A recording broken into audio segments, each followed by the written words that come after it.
Why are there so many shows starring Muppets and dozens of movies too? They said they'd watch everyone and they mean it. It's something that they've got to do. So now they pledge you a lifelong commitment. The Muppets, Matthew and Sam.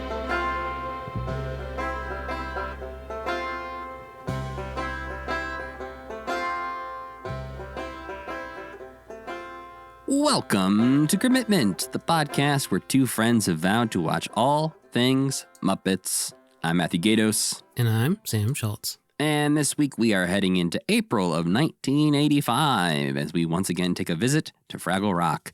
And we continue watching Season 3, this time with the episodes titled Scared Silly, The Great Radish Caper, and Born to Wander. And just a reminder, the episodes are a little out of whack if you look at Apple TV+. According to Muppet Wiki and the way we're watching them, these are the 13th, 14th, and 15th episodes of the season, but the order is a little messed up on Apple TV+, and everything's like one off just a little bit. So if you're going to watch along with us, go by the titles, not the numbers of the episodes. Mm-hmm. But I mentioned that we are in April of 1985, and I had a little bit of a realization, Sam. It's been a while since we've seen like Fozzie and Gonzo and all those guys really doing much. Yeah, the most they've done is be at the Night of 100 Stars, I feel like. Yeah. Even Miss Piggy we haven't seen in a while, I feel like. Yeah, they're all doing like ensemble things, showing up at award shows, occasionally maybe in an interview segment on the Today Show or something, but we're not getting a lot of our old Muppet Show pals these days. But if we lived in the time, there would be endless Muppet Show reruns, I assume. Yes, syndication was definitely happening. So again, people weren't without Muppets, and they were kids falling in love with the Muppets every day by watching the Muppet Show in syndication. But as far as, ongoing new Muppet things go, it's kind of a drier period than we had for the past several years. Now Jim's obviously focusing on getting Labyrinth off the ground. He's going to be working on the Storyteller soon. They got a lot of creepy crawly stuff coming up and less cute and fuzzy things. Even Fraggles, I would say, lean, I don't know, are they cute and fuzzy or creepy crawly? They're about equal both. I mean, they're definitely cuter and fuzzier than a Skeksis. Yeah, but they're creepier and crawlier than any other Muppet. They live with spiders and stuff. Yeah, like Fozzie would be grossed out by Fraggles. If there was a Reddit back then, Muppet Reddit would be like, are the Muppets over? Don't you think? Like after Muppets Take Manhattan, they'd be like, that's it, the Muppets are done. When Jim starts doing his Storyteller, they'd be like, I don't even think Jim Henson cares about the Muppets. Yeah. And there would be like a YouTube video with like Jim's face going like, ugh. And they would say Muppets are woke now. And it would have a picture of Jennifer Connelly like kissing the ugly monster or whatever. I mean, David Bowie alone probably would have garnered some right-wing attention. They'd be losing it. But yeah, we're in this weird period where there's no more Muppet movies coming out until Muppet Christmas Carol in 1992. Holy shit. I did not even think about that. Yeah. And but we do have Muppets go to Disney World, right? That's the thing. We get like one Muppet special a year from now on. Right. In between all these other things. In 1986, we get the Muppets A Celebration of 30 Years, which is the last time we'll see a lot of our friends, like the Sam and Friends gang and some other people from the Muppet Show. That is the last time a lot of them appear on camera. So I'm looking forward to that, but also, going to be kind of a bummer to be like, we'll never see Harry the Hipster ever again. Yeah, but as far as we would have known, we'd never see him ever again anyway. Yeah, so. And I mean, most people at the time had no idea what they were looking at when they see that guy in the crowd, probably. That's true. There was some old guy from Washington, D.C. who was like, I think I know who that is, but I was 8. So I guess that guy would be 28 at this point or something. So not that old. He would be 38. 38. If he was 8, that's a 30-year celebration. So He'd be like, damn, I wish podcasts existed. I'd be podcasting about this so hard right now. I mean, it's probably the age we'll be when we're talking about that, so that might just be us. In 1987, we'll get A Muppet Family Christmas. Great one. These are great specials. That's the thing. Yeah. There's nothing really big in 1988, I don't believe. At least at first glance, it didn't look like it. That one, like Mr. Megorium's Christmas tree comes out or whatever. Wow. What's that one? That's definitely not the name. Well, I know. What you're trying to say is Mr. Willoughby's Christmas him. tree. Yeah. But that comes out in 95. That's much later. Yeah. Okay. That's a Steve Whitmire Kermit movie. But then we get the weirdness that is the Jim Henson Hour in 1989, which is, sort of a new Muppet show sometimes. And then other times. He was trying really hard not to make it a new Muppet show, but everybody kept saying, Jim, you got to put a Muppet in there. I mean, he's got plenty of Muppets in there, but he's also got creatures mixing with Muppets and hanging out. So he's got a big-ass lion hanging out next to Kermit. And it's like, what's happening, dude? And then in 1990, we have the Muppets at Walt Disney World, which I know we're both looking forward to. And maybe by the time we get to it, Disney Plus will officially put it on their service there. It would add up with how they're using the Muppets, really. It would track. Yeah. I mean, they have a lot of really old school stuff on there now, like those early days of Disneyland, like TV show things with Walt Disney introducing stuff. So I feel like Disney has this aversion to putting anything that's not HD on Disney Plus. Mm-hmm. And so I'm wondering if there's not a great copy out there of that they can transfer over, or they don't want to spend the money on transferring it over because they don't think it's worth it. Are there Disney original movies that are lost forever because they were in HD? I mean, standard definition? I think, I'm sure there are some, but I know for a long time, like a lot of the classic cartoons, they've just been adding onto Disney Plus recently because they could restore them and put them out in HD, but they were never available before they restored them. Where it's like, okay, you have this whole catalog of SD things that you've released on DVD through the years, and you could just throw them on there, and people wouldn't mind that much. But it seems like Disney cares more of like not putting up stuff that's not in HD. But yeah, it's an interesting time. I'm sure we'll see plenty of Kermit and Piggy and Fozzie and stuff on some TV appearances. But it is, a different time that we're in now, where we're focusing on Muppet Babies and Fraggle Rock and Labyrinth and all these other things right now, where, just a year or two ago on this podcast, all we could talk about was Kermit and Piggy and Fozzie. I'm so curious to see if we notice any of their baby characteristics bleeding over into their grown-up forms. I feel like there are things that the babies do that the adults end up doing, but I can't think of any right now. It'll probably be years until we get to something that tracks, because Muppet Babies goes on for a long time. So it's like even Waka Waka is basically Muppet Babies thing. It's definitely been more prevalent, I think, in Muppet Babies than it ever was in anything else, where we'd hear it maybe once in Muppets Take Manhattan, but now it's 5 times an episode. Fozzie's, rolling out the Waka Waka. But hopefully we'll see some of our, felted friends quite soon. Do you miss them, though? I like the Fraggles. Oh, I love the Fraggles. It just feels like, I don't know, something about our podcast feels different. I feel like we've turned a page. That's true. Well, we'll have to check in when we're only an Elmo podcast and see how we feel then. Yeah, I'm not fully prepared for the wave of Elmo that's coming for us in a few years. But for now, we'll embrace the Fraggles, we'll embrace some cartoons, and we'll embrace the creepy-ass shit that's coming up from Jim in the next few years. But for now, Sam, how about you tell the people what we watched today? First, we watched Scared Silly, original air date March 25th, 1985. Boober has made it his mission to test the health of every Fraggle's volubius, a small tuft of hair on the tip of their tails that puffs up as part of a Fraggle's fear response. And Boober's test is pretty simple. He just jumps out and he scares the Fraggle that he's testing. And Boober is really good at scaring Fraggles too. So good that when he scares Wimbley, Wimbley decides turnabout is fair play and starts plotting to scare Boober back. Unfortunately, Wimbley is pretty much the least scary Fraggle that there is, so he goes to the trash heap for some scaring advice.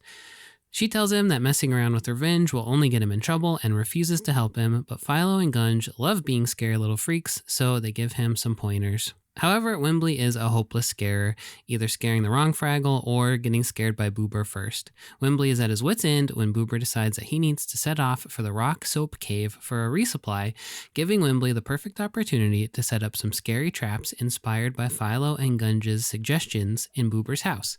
When he's done, he goes back to the trash heap to tell them what he has prepared and finds that Philo and Gunge have been scaring Marjorie to the point of, she claims, almost blowing up, because apparently if she gets too scared, she will literally blow up. Wembley assumes that the same must be true for everybody and rushes off to stop Boober from triggering the traps. But when he gets to Boober's house, he finds that all the traps are set off and Boober is nowhere to be found. Wembley tries to get help, but all of his friends are mad at him for scaring them, so he goes back to Boober's house where he finds Philo and Gunge, who've put on scary masks from that they took off of the trap. Wembley passes out because he's scared of the masks, and when he wakes up, he suspects he may have blown up too, a fear confirmed when he runs into Boober. Okay, look, so the long story short is nobody blew up. Boober just came back before Wembley got to Boober's house, and he easily identified and disarmed the traps. Philo and Gunge were there to tell Wembley that Fraggles don't blow up when they're scared because of their Volubiuses, and Boober admits that maybe he likes scaring everybody a little too much, and they're all friends again. Up in outer space, Ned Schimmelfinny pranks Doc, and Doc tries to prank him back, but Ned never comes to set off the trap that Doc has set up, and Doc realizes that the whole endeavor of getting back at Ned is a waste of time, a lesson doubly learned when Doc sets off his own traps on himself. The moral, I guess, is like revenge isn't all it's cracked up to be, but Wembley is singularly bad at getting revenge, and Boober is definitely asking for revenge to be gotten on him with his impish behavior. So it's almost more like don't drive your friends nuts with annoying pranks, I guess. I think it's more the revenge one is what they're going for. Is what they're going for? I just feel like Wembley does such a bad job. He couldn't possibly take that message out from that. Maybe he could. It drives all his friends away, I suppose. Yeah, his efforts, I think, are what we're supposed to focus on of like, it's not the revenge itself, it's that you trying to get revenge has made everyone's life worse around you. And also you're not happy because you think you killed your friend. But Boober's just being such a stinker. Yeah, it's a little out of character for Boober in that episode. It felt a little side bottomy to me. Yeah. I thought, yeah, okay, we'll get into it though. Next, we watch The Great Radish Caper, original air date April 1st, 1985. Moki's going out radish collecting and spots the biggest, tastiest looking radish she's ever seen in her damn life.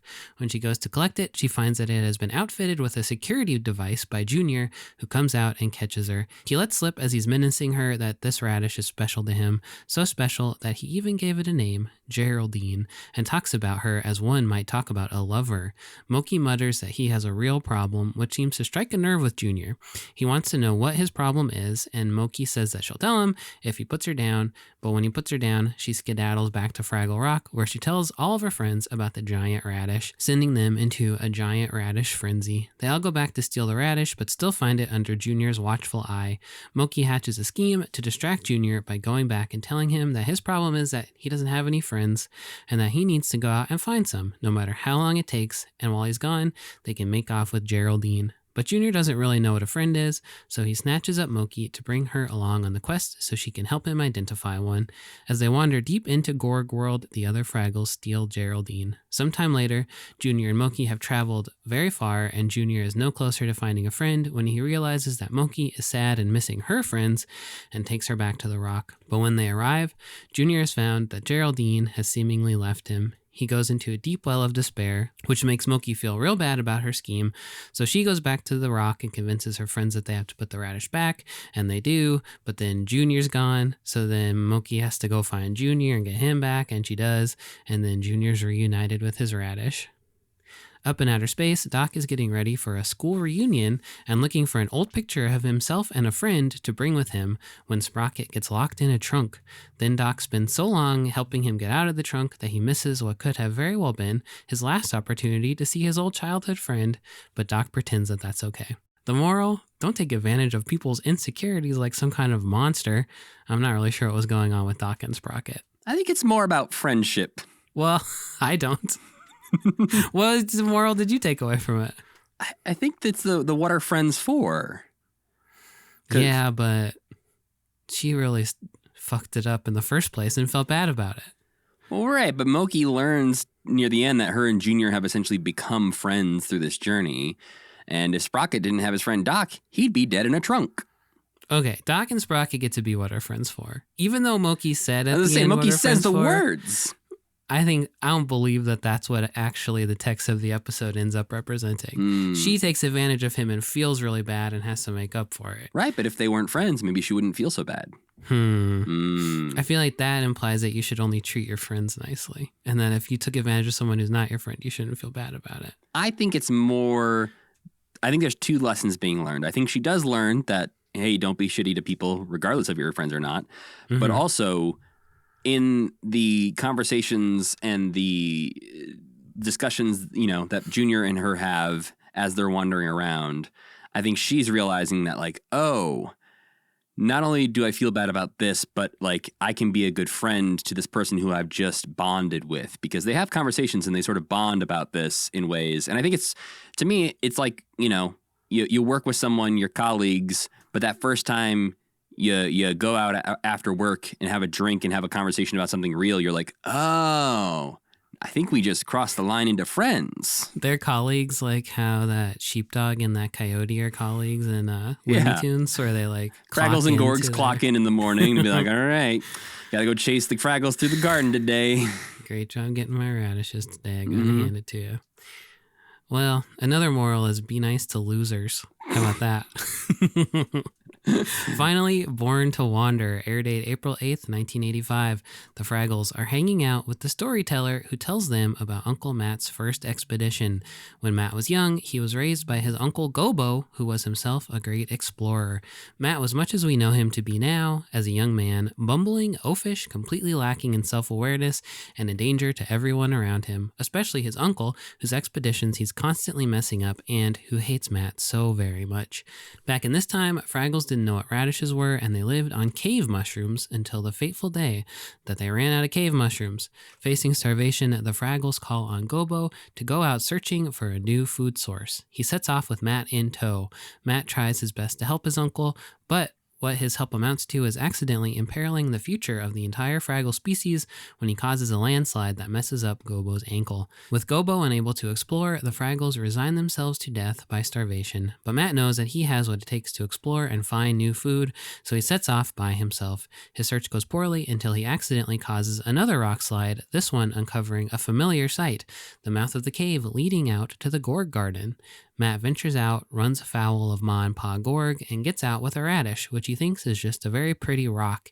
He brings it back to the Fraggles to show off the cool rock, but they all have working brains and realize that it's a vegetable, so Matt accidentally saves the day and all future days for Fraggle kind. And maybe Uncle Gobo tells him he did a good job or something, but I can't remember. He must, right?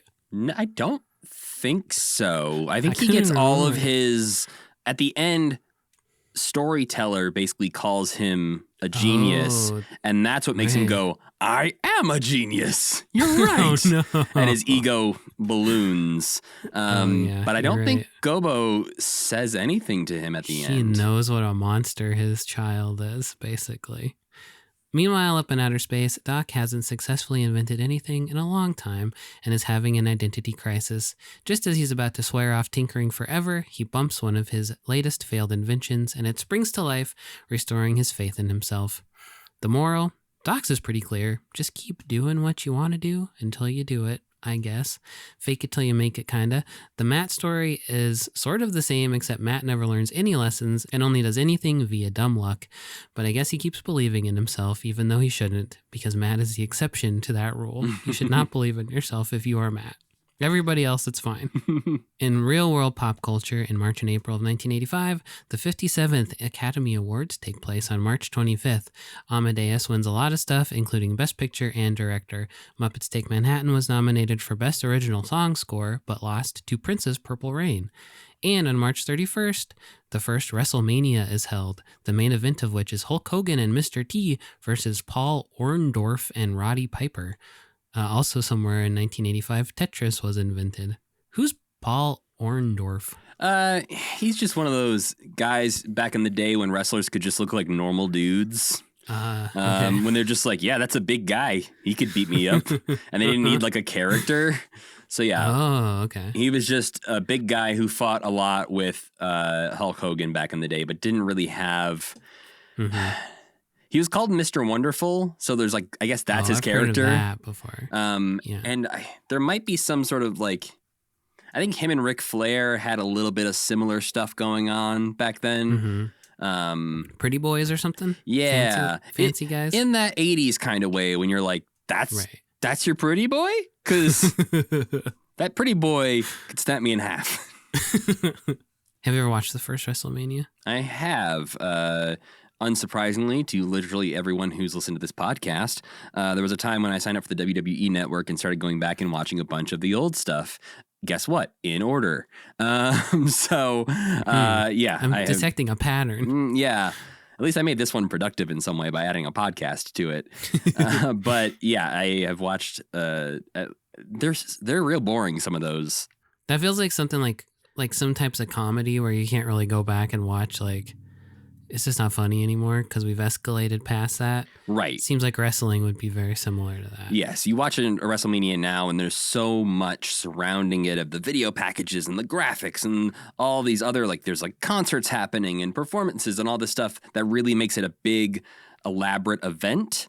Back then, they were just like, yeah, you're getting 6 matches. In between, it's going to be awkwardly quiet, and we're going to talk about the next match maybe a little bit. But it's like, there's barely entrance music back then. Like, they have a little bit of that.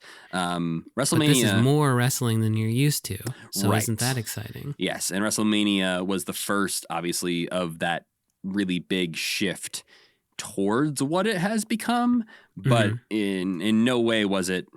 You know, it was pretty much that thing where Vince McMahon has said, had WrestleMania 1 not worked, WWE would have collapsed. Like, he bet everything on WrestleMania 1 working, hence getting people like Mr. T involved.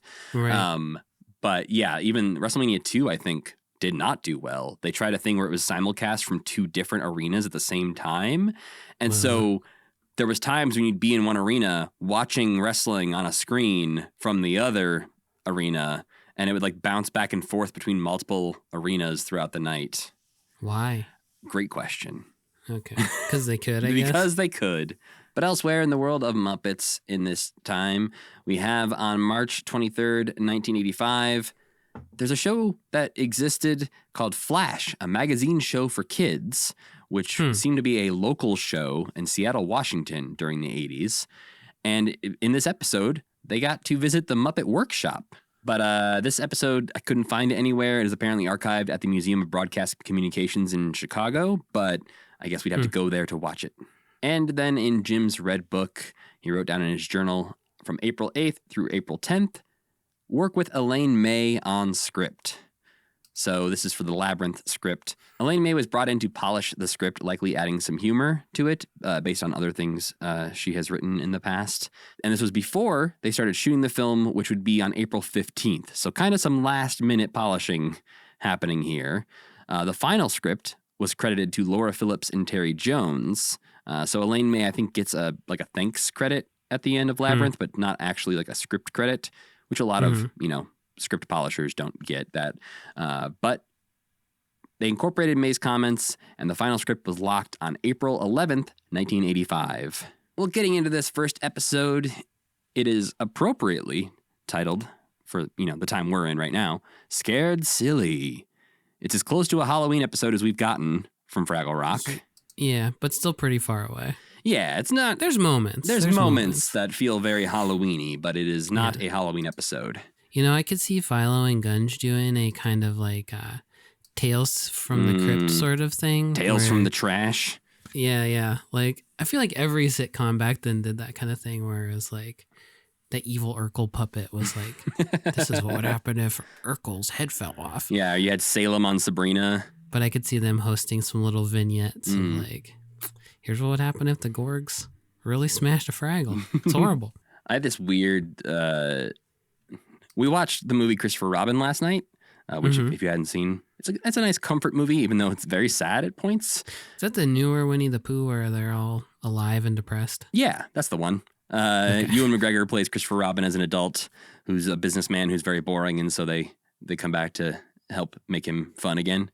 But I was thinking, But they're all like wet and they've been outside for like decades or something. yeah, pretty much. But when I was watching it, I was like, oh, how wild would it be to do a Fraggle movie like this, Oh no. where it's like Doc is like, you have like Even older. Well, I'm thinking it's like an alternate universe kind of thing where you'd have like maybe like the Doc from the new Back to the Rock and like when she gets older sort of thing, but with like the Fraggles coming out into the real world. Oh my God. And like the Smurf movie. Better. And they all learn to fart or whatever. Right, happens in exactly. the Smurf Avoid those movie. trappings. Okay. Don't turn them into minions. Keep them exactly how they are in Fraggles. And because that's what Christopher Robin does really well, is that the characters are very pure and good. And so I feel like they work really well coming into the real world, where I'd just like to see some more Fraggle content, really, Sam, is what I'm saying. Me too. It's such a damn good show. It's the best thing they ever made, in my opinion. By a long shot, I feel like. But it's weird how many of those kind of things there are where it's like this cartoon character comes back and helps someone's dad do really good at his job. Or like they give the best presentation at work and their boss loves them. What's that all about? Yeah, it's a lot of, I feel like there's like this trope that I'm sure somebody has a name for that is like the absent father, bad dad, works at a bank, businessy. It's like the Mary Poppins. It goes all the way back to Mary Poppins, where Mary Poppins is the one who comes in and changes the life of the family. Right. But I feel like that is a very common thing where you have business dad who doesn't care about his kids until something cute comes along and says, hey, maybe you should care about your kids. And he's like, you're Or he right. turns into Santa Claus. Those are the two options. Yeah. I just feel like that Mary Poppins is different from those movies in that those movies make the sad, boring dad, the main character, when it's better if maybe there's like somebody a little bit more fun who gets to do stuff. And then at the end, they're like, and your dad's boring too. Poof, not anymore. Instead of the dad just being at work getting yelled at. Like, what are kids getting out of that? Like Elf. It's just like a lot of like, you're going to get fired. And then you're 5 watching that being like, damn, I don't know what that means. Yeah, you learn a lot about the publishing business if you watch Elf as a child. Then you grow up and you think you're going to get fired all the time. I mean, you can if you if you be like Buddy the Elf, you're probably going to get fired from your job. That's true. But we learned the wrong lesson from the movie, didn't we? He saves the company. Much like in Christopher Robin. They learn to basically embrace the mentality of the Winnie the Pooh characters, and that saves everything. Is that about him being at work too? Yeah. Wow. He's so busy, he can't go away for the weekend to hang out with his wife and daughter, and he has to stay behind and work. And then Winnie the Pooh's like, hey, I'm here. You should be a good dad. Then he gets his boss's head stuck in a jar of honey. And his boss is like, this isn't so bad. He gets his boss stuck in a hole and he draws a picture on his butt. That's exactly what happens. Well, getting back to Scared Silly, it aired on March 25th, 1985. It was written by Jocelyn Stevenson and directed by Douglas Williams. We start off with Doc and Sprocket. Surprise, the dog door is still there and it's working. Yeah. Clearly, Doc did a good job of installing it, even though I said he did a bad job. Well, he did a good job at the end. It's funny. It would have been even a more funny setup for getting the dog door if he wanted to get the dog door just because he locks himself out of his house so much that he has to be like, Sprocket, you gotta go let me in, bud. Yeah, he locks himself out of the house, but Sprocket's able to go in through the dog door, get the keys, and bring him back out so they can get in. I guess he probably could have just opened the door for him. He didn't need to come back out and give him the keys. Is that what he does, though? I think so. Yeah, he must because Doc gets in. If he hadn't brought him the keys, he could have taken his time to explain to him that there was a trap awaiting him. He does try to, he tries really hard to keep him from opening that door. He throws himself against it because he sees the bucket above the door, knowing there's a trap. But Doc insists and gets inside and gets covered in confetti. Yeah, it could have been much worse. Could have been goop. Could have ruined all of his groceries. Could have been rocks. Goop. I didn't even think about goop. Could have been covered in slime. Rocks would have been mean. I was mostly just thinking water. Well, I was thinking because Wembley does rocks for Boober later on. That tracks more with the Fraggles lifestyle. Is water goop? Is water a type Water's of close goop? to goop. I don't think water is just goop, though. Like it's one step removed from goop. Yeah. If somebody had a trap where they dropped water on my head, I'd be like, okay, that kind of sucks. But if it's a bucket of honey and that falls on me, I'm gonna be much more upset. But just a dash of gelatin in that water, you got goop. You got goop. Yeah, I hate being sticky. Like anytime I'm eating something, hands get sticky for even a second. I'm like, gotta wash my hands. Yeah. I shower every day and I feel bad about it, but my hands always feel so weird and sticky when I wake up and I haven't showered, even if I wash them. It's still just like something's wrong. You're a goop boy. I think you're sweating goop. Well, after Doc gets confetti dropped on his head, he vows revenge, saying, Schimmelfinny, I'll get him for this. And we transition down to Fraggle Rock, where Wembley is singing an adorable song about just getting to hang out with his friend Boober and how much fun they're going to have together. It's very cute. All goes horribly wrong for him, though. Oh, yeah, for sure. It's the most innocent. This is a very high bar, but I think this is the most innocent we've seen Wembley ever. And it is immediately he is taken advantage of for being so naive. Because we've seen him hanging out with his friends, being very admiring of his friends. But, you're on your way to hang out with a friend. You're just singing a cute song about how much fun you're going to have with your friend. That's adorable. But turns out Boober has hidden inside of a pile of laundry and jumps out to scare Wembley, which I did, does feel very side bottomy and not very Boober to me. Yeah, it did feel like I forgot this pretty quickly, but it felt like the reveal of the episode would be, this is a side bottom day. Yeah, instead they sort of added an extra, maybe scientist side to Boober's personality where... Never quite works. But... Yeah, he is in charge, or at least has put himself in charge of testing out the Fraggles Belubiuses to make sure they're healthy. But he's only really testing Wembley. Well, and also, there's a pretty big risk here, Boober. That's true. You could have literally scared Wembley to death. If that's what you're telling us, is that... Because he jumps out, scares Wembley, says, your Belubius is in fine working order. And Wembley says, but you almost scared me to death. And Boober says, any Fraggle with a healthy Belubius cannot possibly be scared to death. So if the two outcomes of the experiment are healthy or dead. Correct. Interesting. I didn't think about that. We'll also get we'll get eventually when we watch it. There's a very important Belubius episode in Back to the Rock. Oh. They come back. Okay. At least the one time, I know. And it is just a little tuft of hair at the end of their tails. Yeah, okay. But it is something where, because I watched Back to the Rock before diving into Fraggle Rock, I saw them talking about Belubiuses in there, and then they had never brought it up on Fraggle Rock, and I was like, is that something they created for Back to the Rock? Or will we eventually see that? So this is the first mention we have had of Belubiuses in Fraggle Rock. Not out of character in any capacity for them to mention something insane. No. Talk about it ever again. Such as falling asleep and sharing dreams, or the cave going dark if they stop singing. Well, and this is something that maybe won't ever come up again in the actual regular series of Fraggle Rock, and maybe Back to the Rock just took that to be a bigger part of their show. But yeah, presumably Boober's out there, hopefully not killing too many people if he's testing a lot of Fraggles for this, and... hopefully all Belubiuses are in good working order. I'd assume he's free from any kind of, what a doctor, that's like, he can't get sued for what he does.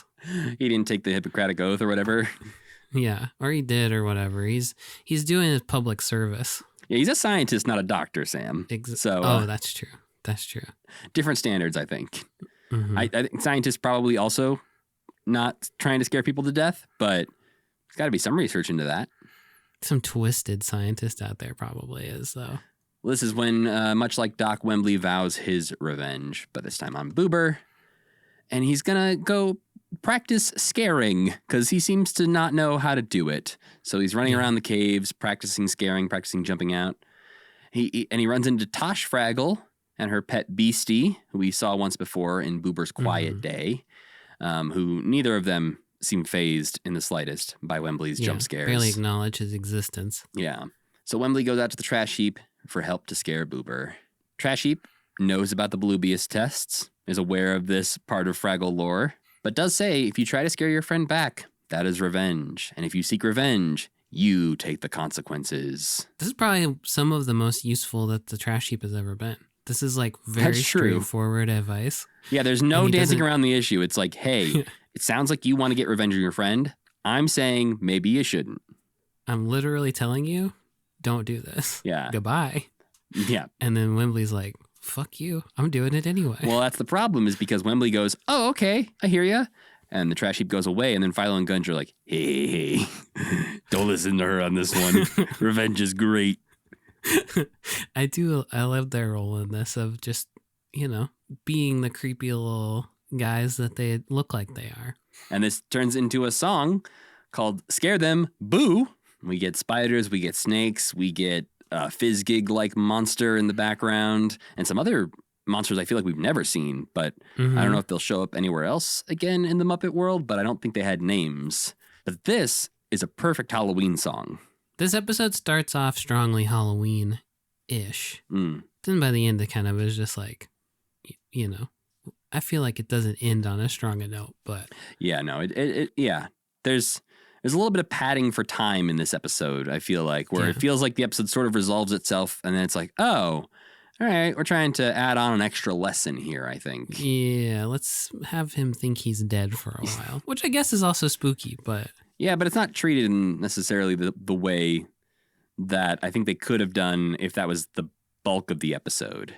right. Well, to try and scare Boober, of course, Wembley's first idea, I'm going to hide in the laundry. Just to do exactly the same thing Boober did to me.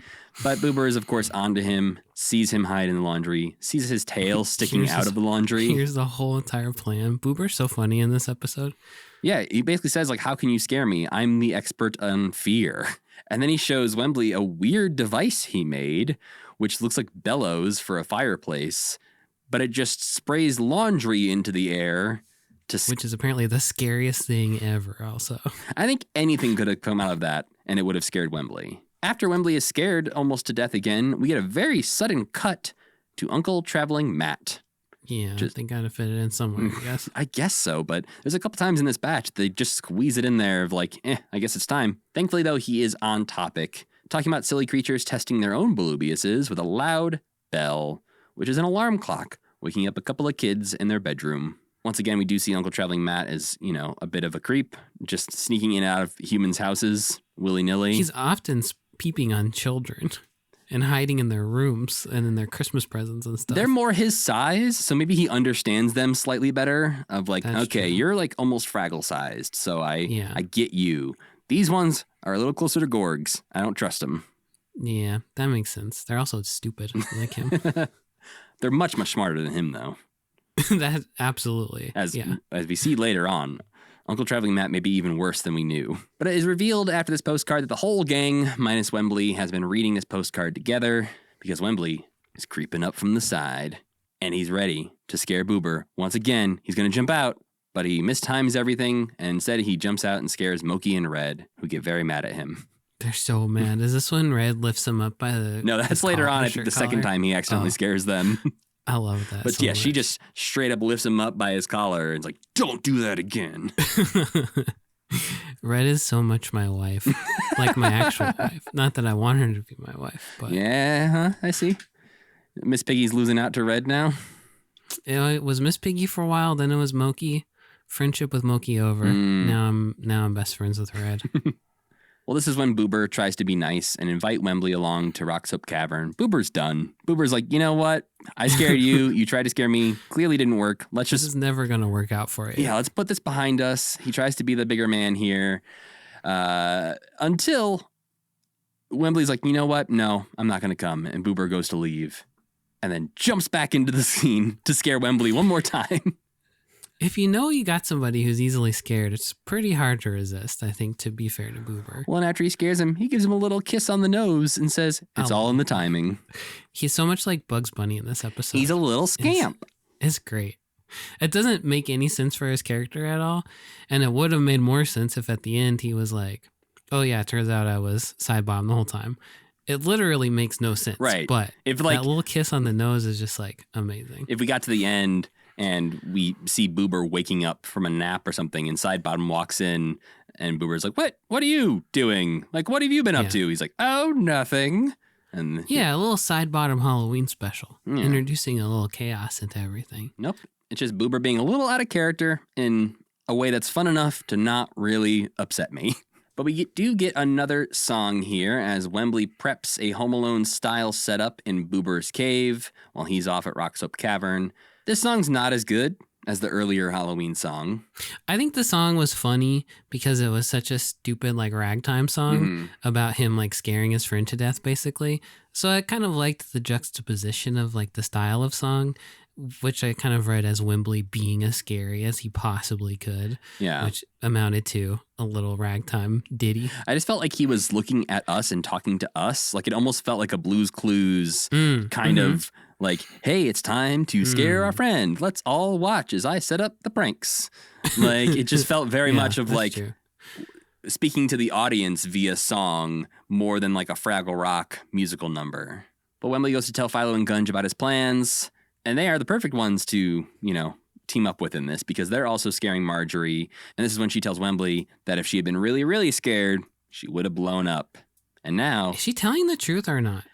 It's a little unclear because later on, she makes Philo and Gunge apologize for putting that idea in Wembley's head.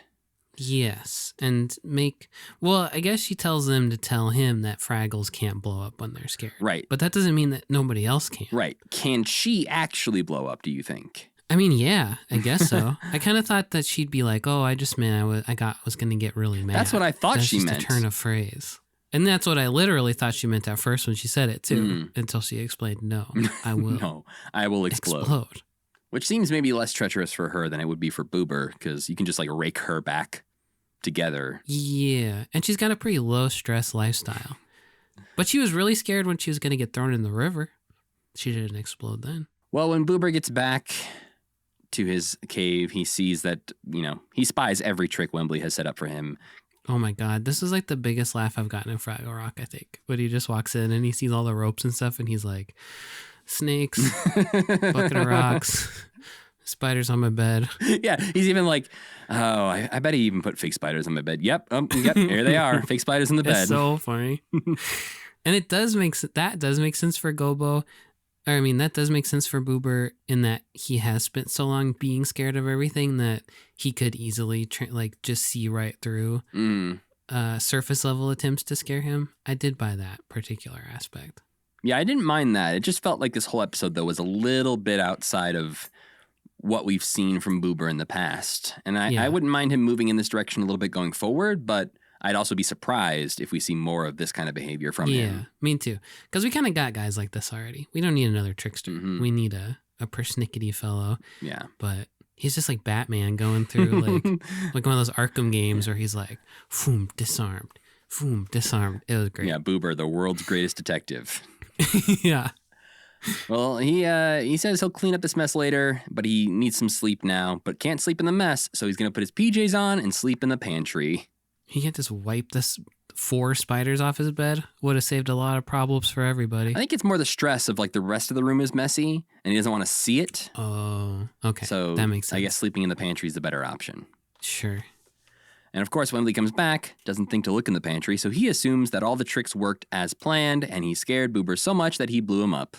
He has killed his friend. Similarly, up in Doc's workshop, he has set up some scary pop-up masks that will scare Ned Schimmelfenny when he comes over. And then the plan is for Ned to move backwards, hitting a tripwire, which will release a giant fist on a spring, presumably punching him in the head. To bop him right in the head, yeah. And then he'll get scared by armadillos? Yes, then the last part of the plan is that he's going to send fake armadillos across the floor, which seems a little bit like a hat on a hat after you just punched a guy in the head. Yeah. Also, if I saw a bunch of armadillos running at me, I would go, ooh, armadillos. Yeah, they're not the scariest animal. They're really cute, actually. I think they can carry diseases, which is maybe what he's going for. I don't think that's actually what he's going for. But yeah, once you've punched a man in the head, I don't think you need to add armadillos to the mix. Nope. I think you did it. All he did was dump some paper on your head. Yeah. Well, Wembley scares Gobo awake from his nap to tell him that he blew up Boober, but Gobo does not care because Wembley woke him up from his nap.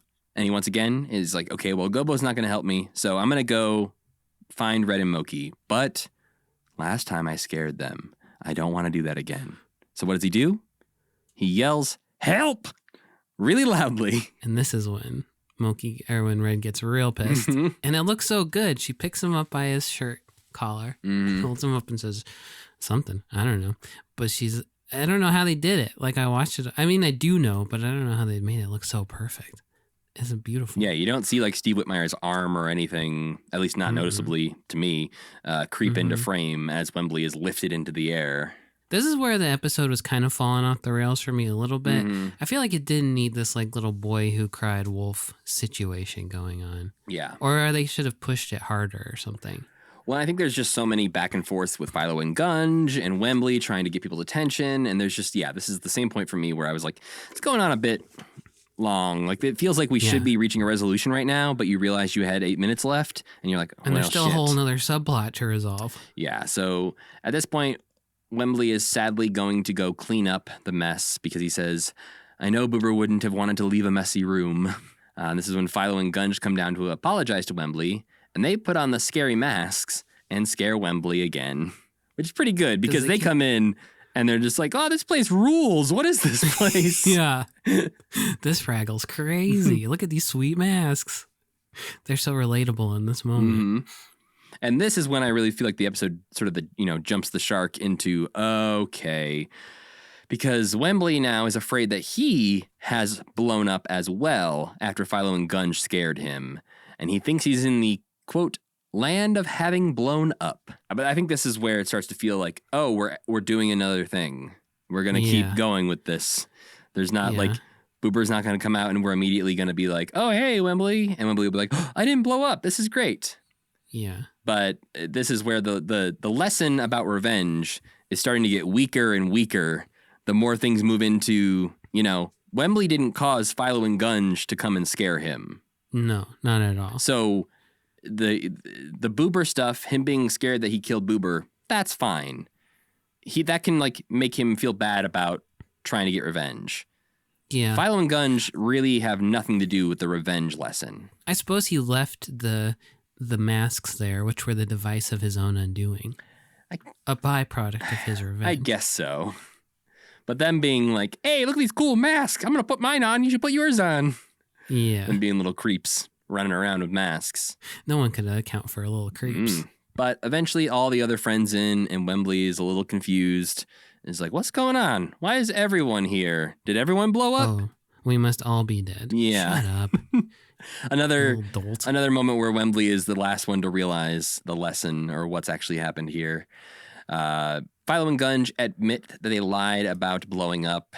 Boober is oddly quiet around Philo, I noticed, because they're both Dave Goals. Right. When Philo and Gunge are in there talking, Boober is just nodding a lot while all the other Fraggles are talking to each other. And in the end of the episode, Boober scares himself with his weird bellows device. And I guess kind of apologizes for being such a dick. Kinda. Not really, no. But kinda. And up in Doc's world, Doc and Sprocket have been sitting around half the afternoon waiting for Ned to come over. And he doesn't. So Doc decides no good getting back at people and predictably walks into his own trap. He takes it really well, though. Yeah. I feel like on any given day, Doc could either be like, ha ha ha, or he would like burn his house down. Well, thankfully that fist didn't fly out with the force I was picturing. No, because it looks strong and big. Yes, it looks like it would knock him out, but thankfully he just kind of gives him a slight bop on the head, and he's like, ow, Sprocket. My God, Sprocket, we killed Ned. Sprocket, help me bury the body. They put him in the hole, the Fraggle Rock. Like... Gobo's like, I can't get through the hole to get Uncle Traveling Matt's postcard. There's something in the way. And they start poking at it with a stick, and then it flops over, and it's Ned Schimmelfinney's dead body. The Fraggles ate for days. Yeah. Oh, cool. Next up on April 1st, 1985, we have The Great Radish Caper, written by former guest of the podcast, Sujith Varghese, and directed by Terry Maskell. Doc is looking for a picture of him and his friend, Henry Sackbutt, because he's going to a class reunion and wants to show it to him. Math-wise, if we're going off of Jerry Parks' age, this would have been Doc's, 45-year high school reunion. So maybe we're saying it's like his 40-year, or maybe a 40-year college reunion. They don't get into specifics. They just say class reunion. For some reason, I was picturing, a grade school reunion. Those aren't a thing. I know, but that's what I was like. I thought the picture he'd show would be like him and this kid with like a wagon and little babies or something, you know? Just a baby, but still with like Doc's hair flopping Yeah. around. Well, Doc gives up on finding the picture, decides to leave, and says, well, Sprocket, you can play in that trunk that we were searching in. It's just such a weird setup. It's a very weird setup because immediately the top closes on Sprocket. Yeah. And Sprocket is stuck in a trunk, seemingly left for dead. But Doc ain't even gone yet, I right? don't think so. I think he sees him stuck in there and runs back immediately to try and help him. Which is good. That could have been dark. Yeah, if he had closed the door, was outside, and then the lid closed, much darker episode. No more Sprocket, yeah. Down on Fraggle Rock, Boober is sending Moki out for a radish for a recipe he's making. Muppet Wiki notes that starting in this episode, Moki is starting to wear a turtleneck, one that we saw her wear previously when she was cold. But apparently, I think she wears it from now on. I definitely remember Moki wearing a sweater. Yeah. When I think back to my childhood. You don't picture nude Moki with just like an open cardigan? No. Which was like, in retrospect, now that she's wearing the sweater, in retrospect, a little weird. Yeah, it's weirder to if she went back. If she had been wearing a sweater for the first 3 seasons and then was like, no more will I be held by your clothing chains here. That would be in keeping with her philosophy of life, but... Just an episode where Moki becomes a nudist and all the other Fraggles are like, hey, let's not, maybe. Moki wants Boober to come along, but Boober seems more scared of a Gorg than we've seen Fraggles be in quite a while. Yeah, he's been out there plenty of times. Yeah, I feel like this batch is a little bit of a reset in some ways. Between this and the next episode, there's a little bit of a, hey, remember season 1 of this show? What if we did some of those things again? The Gorgs have been defanged mightily at this point. Yeah, we've seen so many interactions with them where the Fraggles have won. And we also, haven't seen a lot of the Fraggles having to sneak and steal radishes lately. So going back to this was a little bit of a, oh, hey, yeah, I guess they're still big and scary sometimes. But Junior Gorg has a cute little umbrella that he's holding while he's watering the radishes. That's because he's going to leave it for Geraldine. But at first I thought he was that's his little gardening umbrella. Just being a little fancy boy. And right away, you know something's up because one of the radishes has a very large string tied to it for some reason. It is big as hell. And this is a special alarm that's basically just tin cans on the end of a string tied to the biggest radish in the garden. Really big string, a.k.a. a rope. That's what Matt calls ropes. Well, imagine, too, the size of that rope for a Gorg. I know. That would be... How big 10 would it be miles for a wide person? or something? I don't know. How big are Gorgs again? We're up to Gorg's knees, I think. Is that right? Something like that. So it'd be like a cable like on a crane or something. Yeah. Like the width of you. But because it's a giant, delectable looking radish, of course, this is the one Moki wants the most.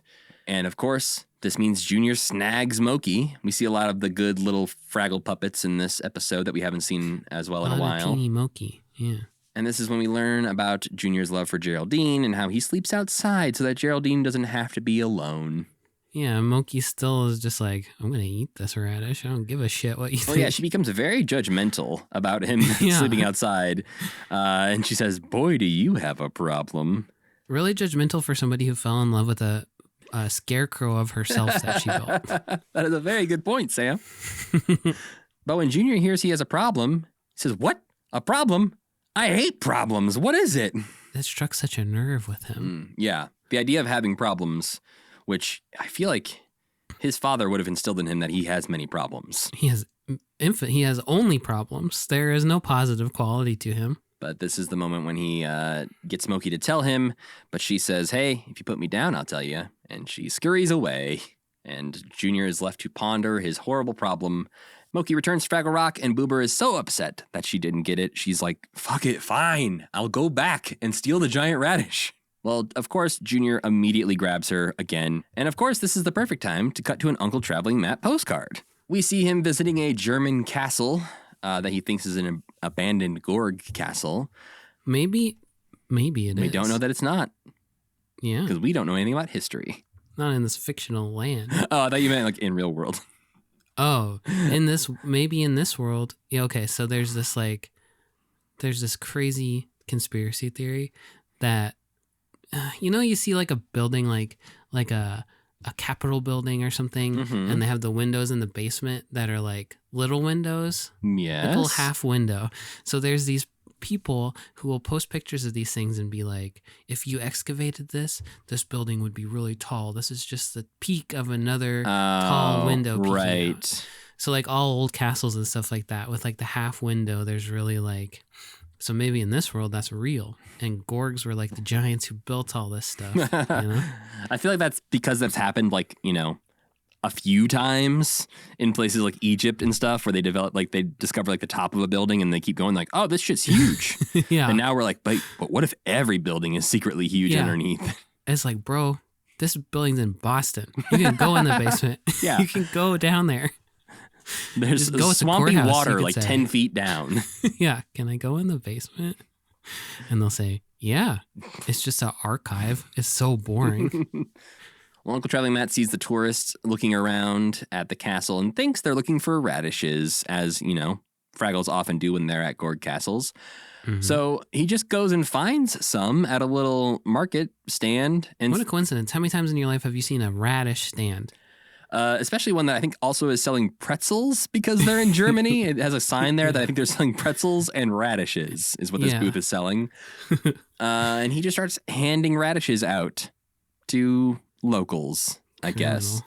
Like, he didn't know what money was previously, so I find it highly unlikely that he bought all those radishes that he's handing No, out. absolutely not. Well, Moki tells Junior that he needs real friends, not just vegetables. And Junior doesn't even know what a friend is. This is dark because he's the only one left. Yeah. Like, I don't know. If she knew that, she wouldn't have done this. If somebody had told her, he's the last of his kind. Right. I feel like maybe that's what I was bringing to this episode a little bit, where it's like, this is the meanest thing you could do to a Gorg. Right. Whereas, like, in reality, maybe Moki doesn't know the history of Gorgs. And so she's like, you know what? Go out and find a friend. And she thinks that's a real possibility, Yeah. that he could go find a friend. When in reality, all we know, the only thing out there is Wander McMooch. Oh, that's Yeah. so sad. So you can be friends with Wander McMooch or live alone the rest of your days. I also thought there was a moment when Moki was describing what a friend was, where he would be like, my mom's my best friend, Aw. which is sad, but also accurate. And Yeah. she's really nice to him. Mm-hmm. She makes him so much soup in this episode. Well, the real goal here is not, a good one. Moki is not actually trying to get Junior to make friends. She feels a little bad for him, but mostly she just wants him out of the garden for the day so the rest of the Fraggles can come steal the radish. But of course, he's wasting a lot of time asking what he should bring with him, asking what a friend looks like. And in the end, he decides to bring Moki along since she is the friend expert. And while they're gone, the Fraggles do come steal the big radish. Worked like a charm. And we get a nice little new set where we see Junior and Moki hanging out. In Shrek's swamp. And this is when Moki sort of actually explains to Junior what a friend is because she's getting real sad and she's starting to miss her home and her friends. And she tells Junior, friends are the people that you miss when you're away from them. Yeah. And- At which point he could say, my mom. Mm-hmm. But she doesn't count. I think he's too focused on finding a friend. He's not missing his mom right now. He's so kind in this moment when he's just like, okay, I'll bring you back. Kind until he sees that Geraldine has left him. This is the point at which I was thinking, like, are Moki and Junior going to realize they've become friends through this bonding experience? I'm not entirely sure they ever really do. I think Moki kind of does. Junior, not at all. Yeah, I think she thinks that they're kind of friends, but also is content with never speaking to him ever again. Right. It would have been sweeter had Junior been like, are we friends? Are you my friend, Moki? And she had to be Yeah. like, you know what? I am your friend, Junior. Yeah. Or she was like, I'll come talk to you. Maybe they did eat his radish, and she's like, well, you know what? To make up for this, I will come hang out with you. I'll help We you can grow have tea another or one. something. Yeah, that would have been nice. Yeah. Well, but up in the Doc's world, Sprocket still stuck in a trunk. And Doc gets a crowbar from Ned, but can't break into it. It's a hell of a trunk. This was one of the episodes where I was like, why are these guys here? The lesson they learn is don't leave your friend locked in a trunk, Yeah. which is a good lesson, I suppose, for kids. I guess, yeah. Kids play Kids in are trunk trunks. sized. Yeah. Well, Moki goes back down to Fraggle Rock to get the radish back. And he tries to explain to the Fraggles, this is Junior's friend. But at this point, Junior is decided, you know what? He's going to run away to go find Geraldine. Thankfully, Moki shows up to tell him that Geraldine is back. And while he's super happy and losing it and welcoming Geraldine back, this is the moment when Moki walks away and says, what are friends for? Yeah, because Junior says it's the nicest thing anyone's ever done for him. Right. Little does he know she's the one who did it a bad thing in the first place. True. They should have that conversation at some point in their lives. But I think she's content to just let him operate under the assumption that she is purely his benefactor. Yeah, but, I think they definitely bonded. I don't know if we can call them friends. I wish that they had bonded a little bit more, like we had discussed. I think that would have, I don't know. I liked this one. Maybe the Fraggles can help Junior stand up to his dad at some point in the future. Oh, that would be fun. Actually do a good thing for him. I do feel like they've like acknowledged that Pa is mean to Junior. I feel like one of them has been like, what the hell? But I can't remember if that's true or not. Yeah, I'm glad we don't have dads. Dads suck. And to round out the episode, Doc builds some sort of big pulley system that somehow frees Spock. He just smashes the thing up, I guess. Yeah, he gets Sprocket out of the trunk, but it's confusing because he pulls on it and it doesn't seem like anything happened. But then Sprocket pops up and is like, hey, I'm out. I just didn't want you to go to your reunion, old man. Yeah. Because we do learn that Doc, apparently, we learn in this episode, doesn't own a car. Because the only way he'd get to the reunion was by taking the bus. Yeah. And he doesn't know anybody else who has a car either, I guess. Yeah. Ned Schimmelfinney has a car. Ned has a convertible, I bet. Like a pink Cadillac. Yeah, something like that. Well, and also, we hear nothing about Doc working at the inn in this batch of episodes. No. So they're also not necessarily going back on that. But again, this batch is a little weird because it just feels like a season 1 episodes again. Yeah. We have some remorse over the fact that maybe he works too much at the inn in the next one. Not even then. He doesn't mention the inn at all. No, but if you know that, there is the implication that he has devoted his life to something else. Yes. Well, let's get into that episode then that aired on April 8th, 1984, called Born to Wander, written by P.B. Nickel and directed by George Bloomfield. Sam. I didn't rate either of those last That's two what I was just going to say. I'm realizing now you didn't rate either of the last 2 episodes. Okay, Scared Silly.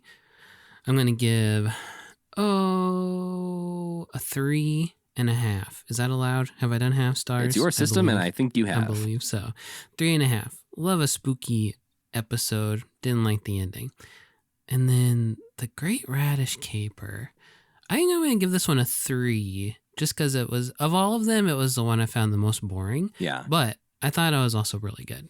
Yeah, I think it's that weird thing where I feel like I enjoyed Scared Silly more while I was watching it.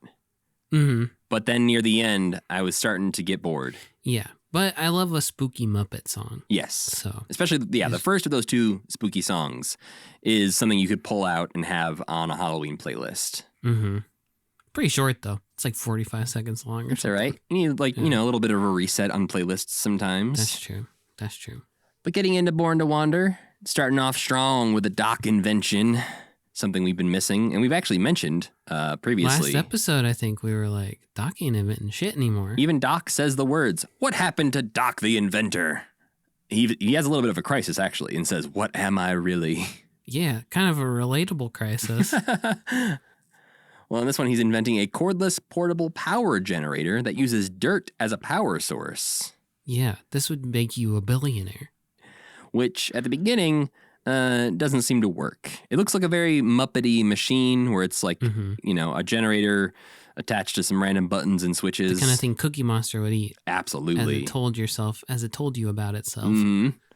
But he gives up because he flips the switch and nothing turns on and says, "This is the 5th invention in a row that hasn't worked. I've lost it, Sprocket." He even brings up, "You remember back when I sewed a button on a fried egg?" Yeah, that's one of his triumphs. No, I think that's like sort of one of his examples of what am I doing with my life? I'm such a fucking loser. Yeah, I guess you're right. Because Sprocket laughs at him when he brings that one up. Yeah. But he was like, I think then he's like, but at least I was trying, man. I think it's kind of what he says after Right, that. yeah. I used to have goals, man. Mm-hmm. I've been all day trying to sew a button to an egg. Well, we'll leave Doc to his crisis for now, and we'll hang out with the storyteller, who is telling stories in Gobo and Wembley's room.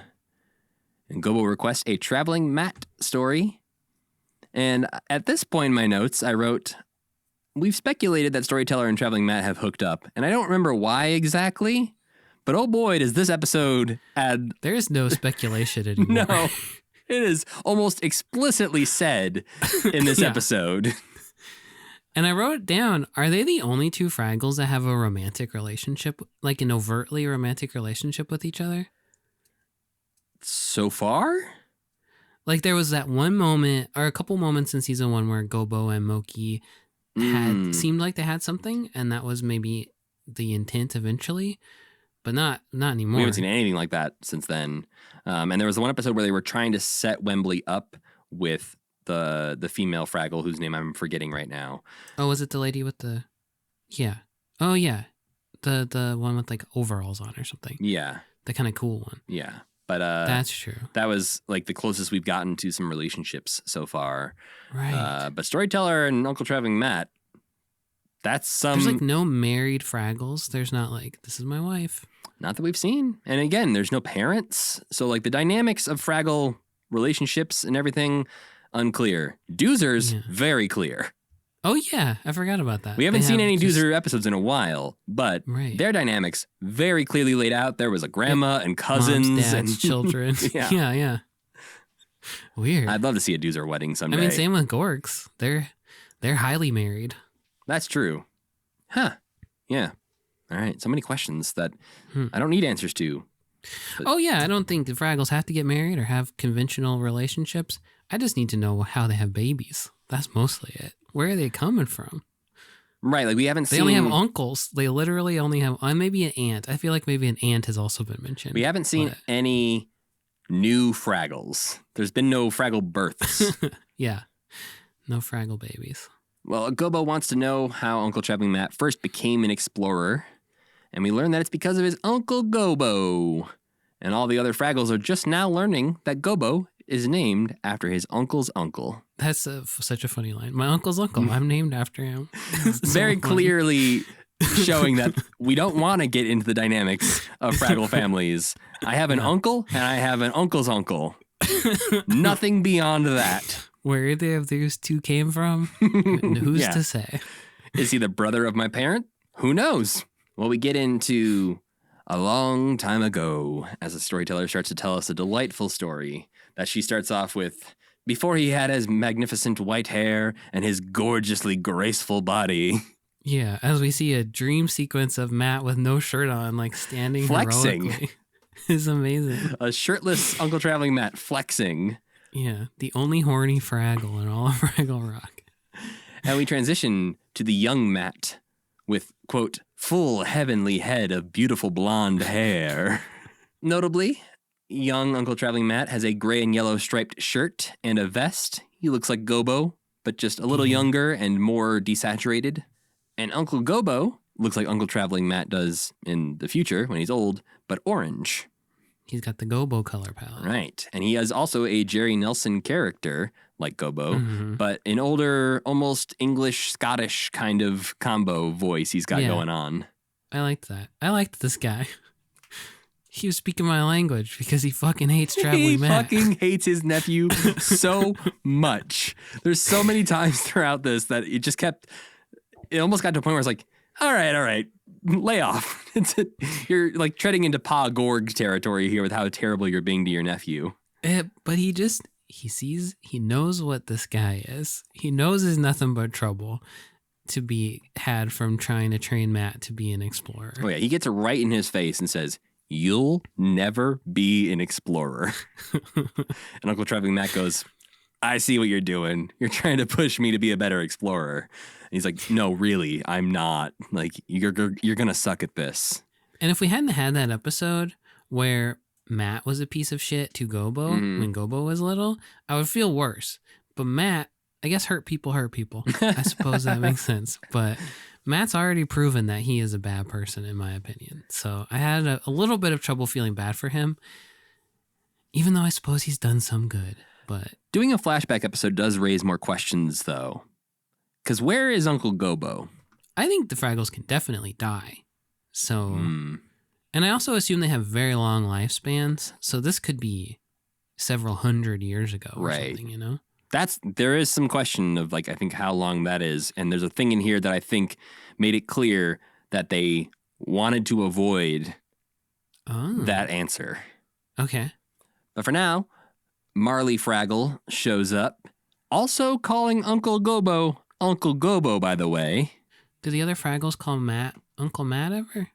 Say Uncle you're right. Matt, They say maybe. your Uncle Traveling Matt. Right. So presumably, maybe Marley is related to Uncle Traveling Matt. But she comes in to say that she borrowed Storyteller's storytelling pen and needs help finding it, so Storyteller doesn't get mad. So Gobo, when we say Gobo throughout this episode, we are going to be referring to Uncle Gobo. To Uncle Old Gobo. Old Gobo agrees to help Marley find it, and they try to quietly leave, but Uncle Traveling Matt notices them and follows along. Oh, he's so fucking annoying. Oh, yeah. He's not only annoying, but he's like the Jar Jar Binks of the Fraggle Rock world. Oh, he really is. He just keeps falling over everything and stumbling. And it's just like, let us do our thing for like 5 minutes, and this whole plot will be resolved. Yeah, and he hurts Gobo. Everything he does hurts Gobo. Yes, he routinely hurts his uncle. But we get to see some old Fraggles, and not like world's oldest Fraggle, but back in time Fraggles. Yeah, who are kind of uncanny. Yeah, because they're also really into mushrooms. They do not eat radishes. This is when we learn that Marley says she borrowed Storyteller's pen to write a list of games in the Fragglepedia. I guess different from the Encyclopedia Fragglia that Red and Gobo read later. Competing. Yeah, competing historical documents. We get to see so many times throughout this of Gobo hating Matt because they just keep bumping into each other over and over. Gobo sees the pen and he's like, "Oh, wait, I see it." And he goes to bend over, and every time he does, Matt keeps bumping into him and keeps running into him. He wants to pick the pen up for his uncle. And one of the times when he bumps into him, Uncle Gobo just mumbles under his breath, "Demon." Like, I had the subtitles on, and I just saw the word demon pop up, and I was like, hold on, I gotta go back and hear that again. He is a curse, though. He's a curse on this man's life. He's also a curse to Marley and Storyteller because he immediately breaks the pen in the little scuffle they have. But guess what? Things can get even worse because the Fraggles show up and say, there's no mushrooms left to eat. We'll starve. And Storyteller tells us they used to live on doozer sticks and mushrooms, which raises the question of what were doozer sticks made of? I feel like, so have you seen that picture of the doozers like mining the bottom of the radishes? So it was radishes, I guess. Right. But the doozers just knew what they were and they weren't telling. Right. That makes sense. Well, as they're still creeping along, they're going to go try and find maybe some mushrooms or some new food sources. Uncle Gobo says to Matt, "I thought I told you not to follow so closely."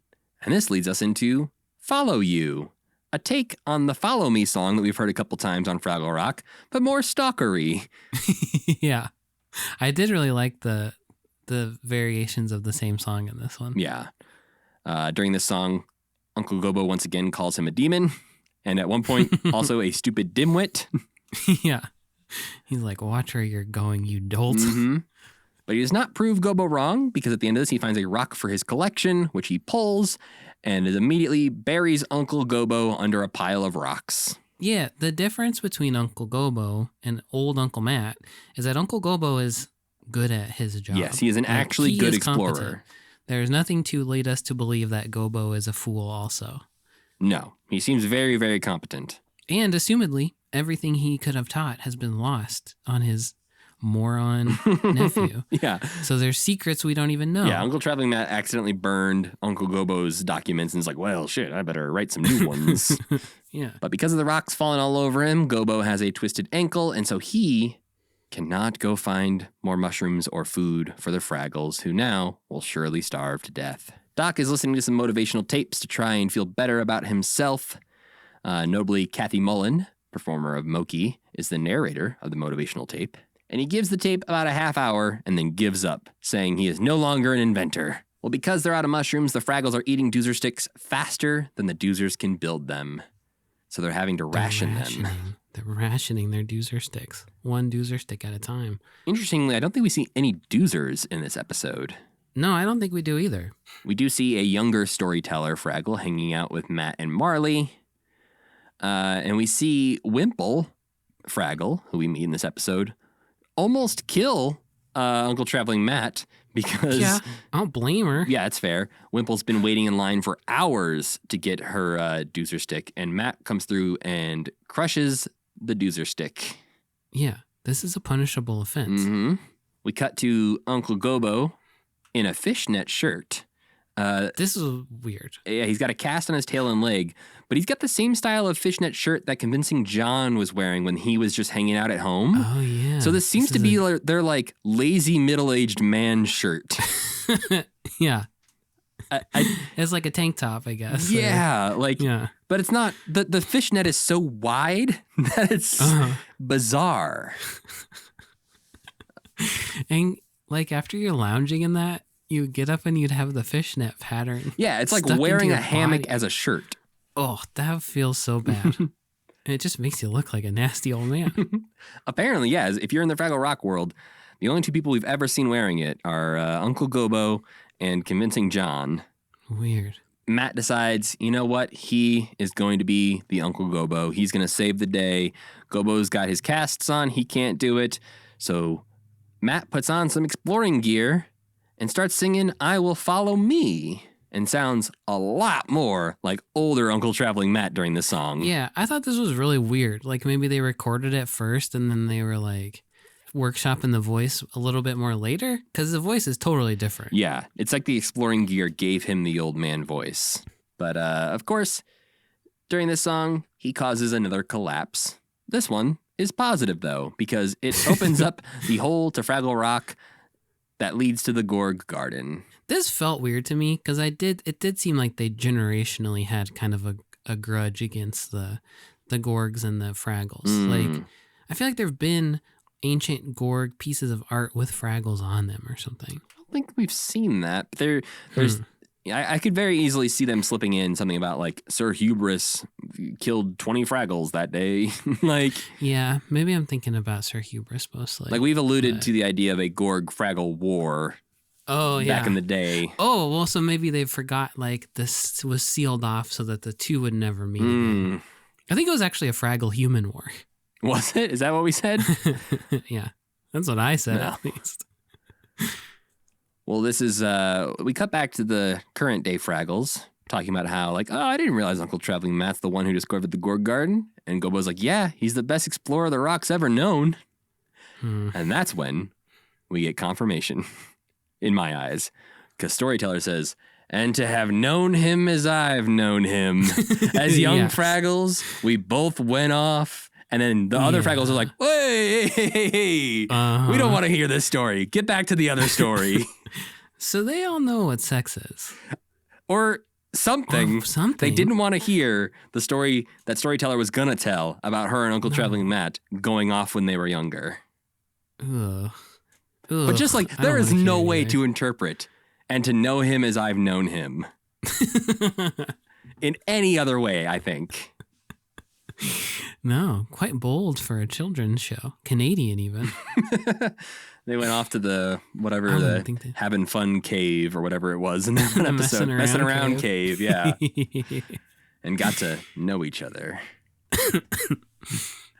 So back in time, Uncle Matt is in the Gorg Garden, talking to himself like he's presenting a postcard. And he sees Pa Gorg passed out in the garden and thinks he's a fur-bearing fruit mound. So he decides to take a fur sample so that Fraggles will know to avoid the stink berries that are laying around Pa Gorg. And when he does, that of course wakes up Pa Gorg. Is the implication here that stinkberries are like alcoholic or a drug or something like that? Because Ma's like, I told you to get rid of them stinkberries, and Pa's like, and he's like passed out with stinkberries all over him. Oh, see, Do you get fucked up off stinkberries? I didn't think so. I thought it was just Pa being himself, where Ma asks him to do something and he's like, sure thing, Ma, and then just and he gets doesn't. like 3 steps out the door and falls asleep. Yes. Okay. Yeah. Okay. I thought it was just like the basement where he just like nailed the doors shut because he was like, I don't need to clean the basement. Look, Well, Uncle Traveling Matt tries to talk to the Gorgs and get them to settle down, but they're scared and start to toss their radishes at him. And he thinks it's a gift of a boulder because he's Matt, and Because he's stupid. He's an idiot. He really deserves none of the credit for this discovery. nope, but he'll get it all. He thinks it's a gift of a boulder. He takes it back to Fraggle Rock, and we hear Pa say, "Where's Junior when you need him?" Oh, I missed that. Yeah. And I was wondering when they were doing this, like, oh, are we going to see a younger Junior? Right. Or are we going to see Junior come out and he looks the same because Fraggles are old, or Gorgs, we know, are hundreds of years old. So he could look Right. the same. And I think what happened, and I'm putting myself in a producer mindset here, that they thought, okay, do we need to show a younger Junior? We don't want to build that puppet. And also, we don't necessarily want to canonically say, this is what he would have looked like, or this is how many years ago this was. So what if we just Right. don't show a younger Junior? And to not mention him at all would imply that the events of this episode could have happened 400 years Correct. ago. It does not predate Junior. Junior is alive. We just don't see him. So we don't know how old he is or what he looks like at this point. I think I would have just gone for it and said this was 400 years ago. I think that would have been okay. Or you have Junior look the way he does now, and you're like, oh yeah, this was, 40 years ago, whatever like that. And he's a Gorg, so he doesn't age that quickly. Or he's a little baby. It's like Chewbacca. Chewbacca looks the same in every Star Wars movie because they live to be hundreds of years old. Have we ever seen a baby Chewbacca? I mean, like literally Chewbacca as a baby? I mean, no, but we get his family in the holiday special. Yeah. And there's young Wookiees in the animated series. Right. But not Chewbacca as a baby, I don't believe. With like big eyes and a diaper on? Wookiees don't wear diapers. No. Even they never really learned to use the toilet, I would guess. Well, Uncle Traveling Matt goes back and reveals that he found a hole to another world. He still doesn't believe, though, that he found any food. He just believes that the Gorgs love them. This is annoying. This was awful because he comes back just to be like, look at the cool thing I found. We're still going to starve to death, though.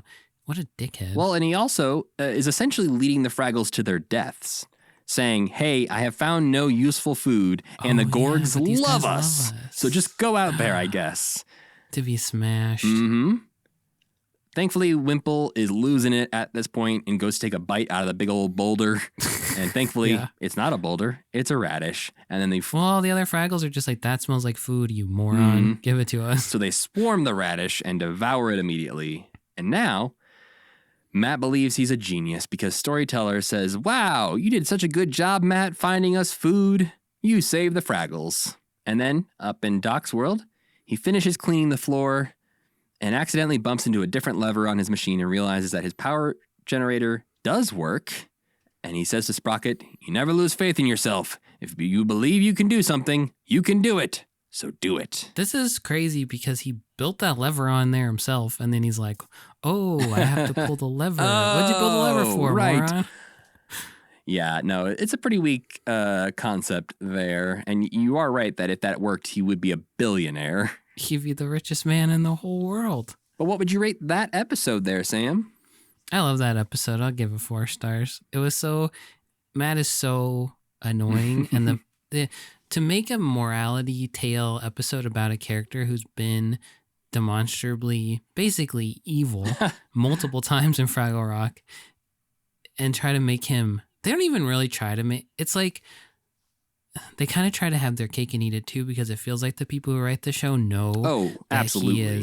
he is garbage. But at the same time, they kind of have to be like, I don't know. He's such a bad explorer. So to make this episode is like, what is the lesson of this episode really? But in a fun way. Yeah. Maybe it's just keep trying and maybe something lucky will happen to you is the real lesson. Yeah, exactly. But I think Uncle Gobo is so funny. Uncle Gobo's very good. Because I also just like... It feels so cathartic to have somebody be like, fuck you, you little worm. It's such a big lore dump, too. There's so many things we see that I never would have really guessed that we would have gotten like a flashback in Fraggle Rock at all.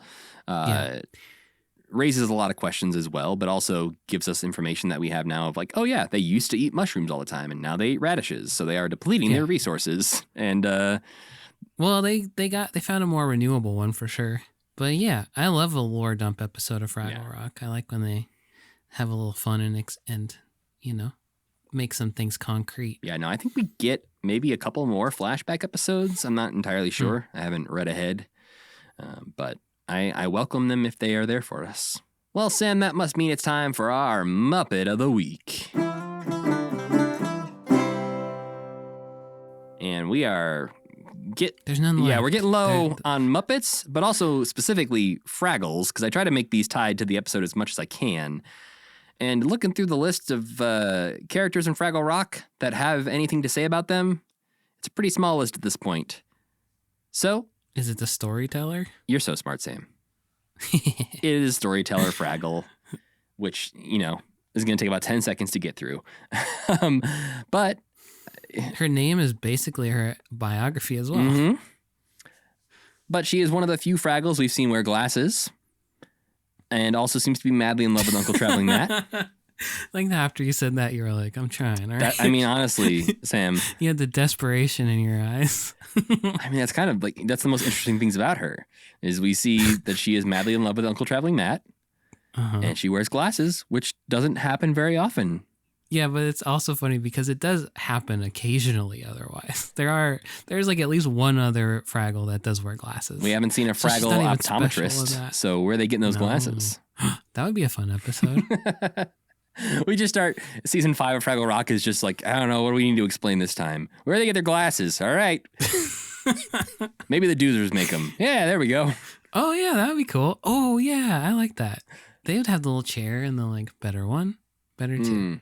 And they could grind the lenses out of like Doozer stick. I mean, I think this sounds great.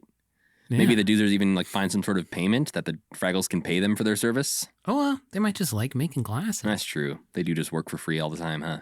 Because otherwise they die. That's an important lesson to teach kids too. Well, Storyteller debuted in season 1 of Fraggle Rock in the Terrible Tunnel episode, where Storyteller was performed by Richard Hunt for the one and only time. And I feel like I'm coming around on Storyteller now, but I still really enjoyed that Richard Hunt performance. I don't remember. We will see Storyteller a few more times. We have 3 of her 9 total appearances left to watch. Notably, Storyteller has made a much bigger part of Back to the Rock. They've only done 1 season of that show, and she appears in 8 of the first season episodes. Wow. Yeah, and has a very, very good character and a very, very good dance scene. Okay.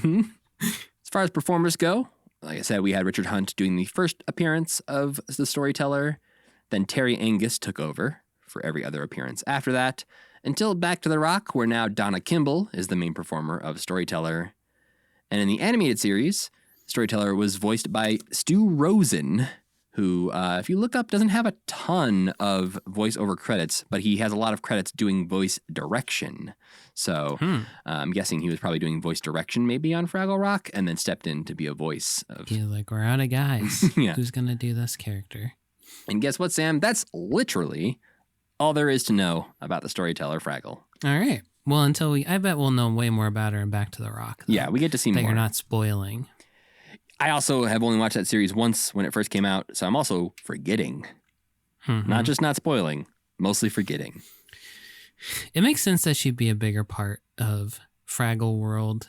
Like, for a show that's so focused on, like, understanding your past or, like, passing down information like that or, like, knowing about the place that you live, she is a very important character. Well, and a reliable narrator, as opposed to if you ask World's Oldest Fraggle for some information or some history lessons, I would not trust. Or literally anybody else in the entirety of Fraggle Rock. Well, I feel like there's notably only like 3 old Fraggles. We got World's Oldest Fraggle. We have the Storyteller, who's maybe just like, you know, her and Matt aren't as old as World's Oldest Fraggle, but clearly they're older than the rest of the Fraggles. Yeah.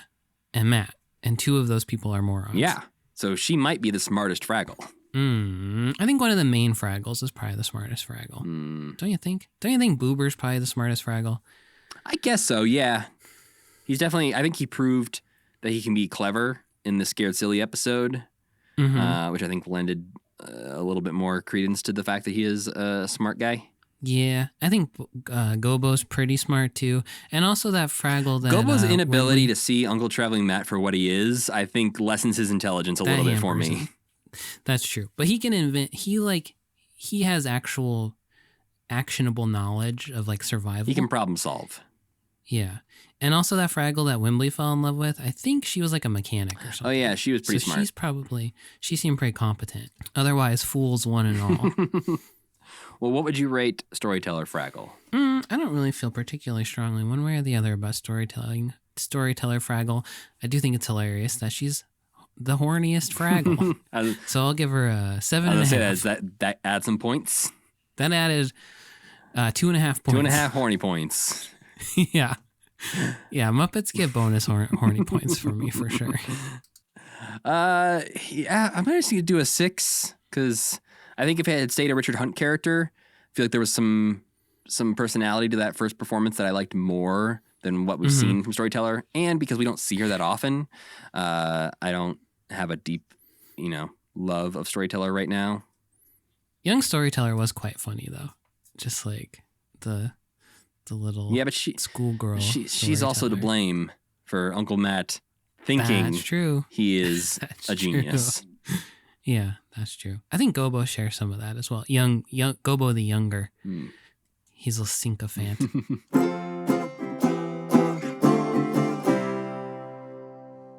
Well, Sam, before we get out of here, I want to check in and see what non-Muppet things you've been able to enjoy this week. Oh boy, man, I'm COVIDed Yeah, up. you got sick, so does that mean you've been able to enjoy a lot of non-Muppet things? For a few days, I was just, I just had the Pluto TV Mystery Science Theater channel on as I was fighting for my life. So I technically watched like 15 movies, probably. Right. I don't remember any of them. Yeah. But that's just always been my comfort show. So I watched a lot of that. But then, before I got sick, I watched, and maybe I mentioned this last time. I don't think I did. Tales from the Crypt. Demon Knight. Ooh, you ever seen that? I have not. There's 2 Tales from the Crypt movies, Bordello of Blood and Demon Knight. This one's supposed to be good. The other thing about it is that you can't watch Tales from the Crypt anywhere. It's like not streaming. Oh, interesting. So you pretty much your only option is to watch this movie, which is basically just an episode of Tales from the Crypt. But it's about like it's kind of like a Stephen King thing. It's like the immortal struggle between like good and evil comes to a small western town, and there's demons and stuff. But it's mostly just like a goopy, funny kind of creature feature zombie movie. But the standout of it is Billy Zane is like Satan. Okay. But he's like Satan with like a cowboy hat, and he's so funny. Like when they find out he's Satan, he gets so mad and has like a little hissy fit, and he like starts making fun of like hillbillies and stuff, and it's so funny. And then the rest of the time he's just kind of like cool in a doofy Billy Zane sort of way. But he's good in it. You said this movie is supposed to be good. Is it good? It is. It's very. That's an interesting question. It's so much like an episode of Tales from the Crypt that it doesn't even really read as like a movie. Okay. It's like a made-for-TV movie. It's like a really good made-for-TV movie. How would you compare it to basically. Project Alf? Oh my gosh. On 10, Demon Knight's a 10, Project Alf's a 0. Okay. It is a movie. It is competent. And the creature effects and the goo and stuff is really good. And it does some fun things, and it has the freaking Crypt Keeper in it at the beginning. And he's like, lights, camera, action, and stuff like that. So so I like that. And then I watched The Faculty a couple nights ago. You ever seen that? Again, maybe in high school I watched that was the last time. Man, that movie starts off so good and then really goes off the rails. And only in the 90s would a character's arc finish with the revelation that she's actually not a lesbian. Isn't that great? It's horrible. That's a plot point? Yeah. Yikes. It's horrible. But that one's also nice and goopy, and it's fun to see Jon Stewart get his fingers chopped off and then crawl around. How about you? I finally finished Only Murders in the Building. Oh, yeah. That show continues to be a show that I go, what? I don't know why I watched this. I enjoy it in the moment, and then as soon as I turn it off, I go, why did I watch that? Yeah, me too. I tried to solve the murder this time and follow along and like write all the clues down. It kind of worked because I knew everybody that it couldn't possibly have been. Right. And there was something that they showed early on in the series where I was like, oh, I missed that. I wish I hadn't missed that. There was something early on in the series that I latched onto and sort of solved 4 episodes before they figured it out, that I was like, every time they were waiting for something, I was just like, it's this, it's that. Because of the way somebody talks about cookies early on in the very first episode. Yes. Like, and then you see them yelling at somebody, you're like, oh, he's talking to cookies. I wasn't sure if it was just because I paid attention so much. Yeah. But the fact that they spend so many episodes on that was so frustrating to me, because it was like, obviously, this is nothing. And it was so easy, like when I was writing it down, to be like, obviously this is nothing. Obviously this is nothing. That's my biggest takeaway from that show. It's just it feels, there's just so many red herrings that they toss out there that are so obviously going to be a red herring, but for some reason the characters buy in completely that like, this is the solution to the problem. And then like the real one's revealed and you're like, of course that was it, guys. And they're shocked that there's another twist. Besides that, I've been watching the new Bake Off episodes. I've been watching the new Taskmaster episodes. We've been watching Heartstopper. I've been playing Oxenfree 2 on the PS5. What is that? Oxenfree, it's like a creepy game that has to do with people tuning radio signals on an island, essentially. It makes less sense than Only Murders in the Building does when you really break it down too much, but it's fun and creepy, which fits the vibe of October. But most notably, Sam, I wanted to mention that I watched the first 2 episodes of Frasier. Oh, 2023. I saw that came out a couple days ago. I was like, do I dare? But I didn't dare. How was it? It's surprisingly not terrible. Okay. I was going in with the lowest of low expectations. I thought all the trailers for it were quite bad. And so I was going in expecting to watch 2 episodes and go, wow, I don't need to watch any more of that. But instead I watched it and went, damn it. Now I have to pay for a couple months of Paramount Plus. Oh, it comes out slowly. Yeah, it's trickling out once a week. But it's kind of good. Or what? I think Devin and I gave it a C+ when we watched it. I just can't believe you could have it without Niles. Yeah, Niles' son is there. Oh, okay. Does he act exactly like Niles? No, he's got the nice mixture. He's more Niles than Daphne. Okay. But he's a little bit of a Sheldon Cooper as well, which is concerning. Oh, no. Okay. Yeah, he falls down a lot. I don't like that. But yeah, if you have Paramount Plus already, I'd say it's worth giving a try. I guess if you have a deep affinity for Frasier.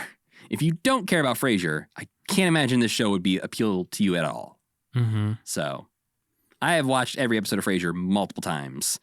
So for me, I'm like, give me more Frasier. I also, it should be noted, watched every episode of Fuller House, which was not a good show. Matt's a sick man, all right? Yes. I can't be stopped. Well, before we get out of here, we want to let you know what we'll be watching next time. And boy, oh boy, speaking of watching horrendous things. Uh-oh. What does that mean? Next time's our special Halloween episode, Sam. Oh, yes, yes. And unfortunately for both you and us, this year we decided to go real nasty and celebrate Halloween by watching the 1989 film Meet the Feebles. Ever since their mention in Muppets Mayhem, I was like, you know what? Someday I better watch that film. And I thought I might as well torture Sam in the process. It's really is an early horrible media experience for me, and I am scared to revisit it. But I'm gonna be brave. Yeah, I don't imagine I will like it at all, but we'll see. Well, we need to thank our friend Tuna for making the music for this podcast and Cassie Wilson for singing our theme song.